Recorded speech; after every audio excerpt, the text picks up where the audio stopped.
What is the world's most dangerous ideology? In the first part of the 20th century, the answer was fascism.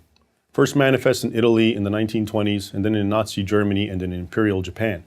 It took a world war and 50 million dead to stamp it out. In the second half of the 20th century, the answer was communism. Between the Soviet Union, Mao's China, and their client states, at least 100 million people were killed in its wake.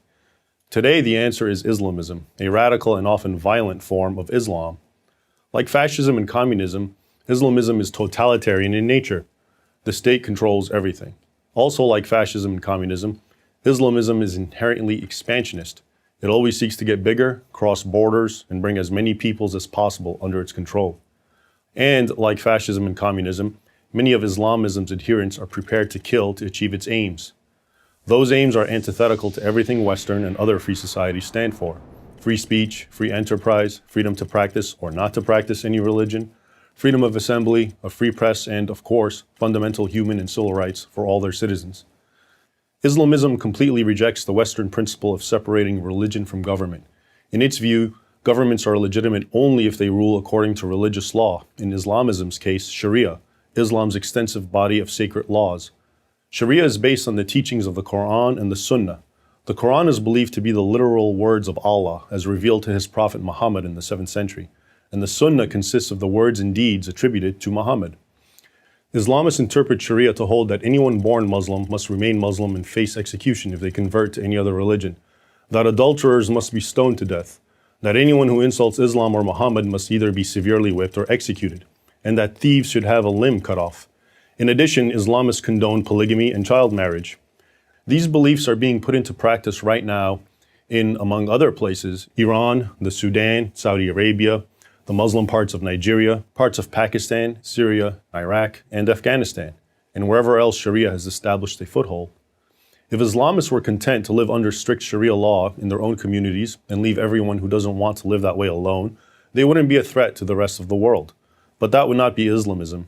Islamism wants the entire world governed by Sharia, and anyone who opposes Islamist expansionism is the enemy and must be destroyed. That, of course, includes the United States, all of Europe, and Israel. But it also includes fellow Muslims. Indeed, Islamists have killed far more Muslims than members of any other group. So how many Islamists are there? Nobody knows for sure, but we can make some conservative calculations. There are approximately 1.5 billion Muslims in the world. How many of these are Islamists? A 2013 Pew Research poll offers some clues.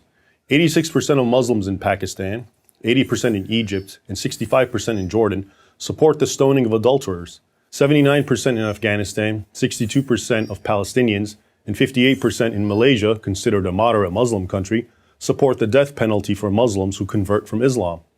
If only 10% of the world's Muslims are Islamists, and the percentage is likely higher, that's 150 million people. Among these, how many are willing to take violent action to enforce their Islamism? Here we're talking about Al-Qaeda, the Islamic State, the Taliban, Hamas, Hezbollah, Boko Haram, Al-Shabaab, and other groups that send suicide bombers into markets, explode car bombs at funerals, throw acid in the faces of girls who attend school, murder sisters or daughters who defy the will of a brother or father, or who fly hijacked airplanes into buildings. This is a very hard number to pin down. So let's again be cautious and say the figure is only 2% of that 150 million. That's still 3 million people, 3 million potential terrorists organized by a common ideology and supported by many more. The good news is that hundreds of millions of Muslims are not radical Islamists. Just to cite one example, the Islamist Muslim Brotherhood governed Egypt for 1 year in 2012. But enough Egyptians were so outraged by the Brotherhood's harsh imposition of Sharia law that they staged perhaps the largest demonstrations in human history against the Muslim Brotherhood and brought that government down. Since the beginning of the 20th century, every generation has been confronted with a lethal threat to freedom and fundamental human rights. Free people defeated the last two totalitarian threats, fascism and communism. If we want to preserve freedom, we, non-Muslims and Muslims alike, will have to defeat the threat of our time, Islamism. I'm Raymond Ibrahim, author of the Al-Qaeda Reader for Prager University.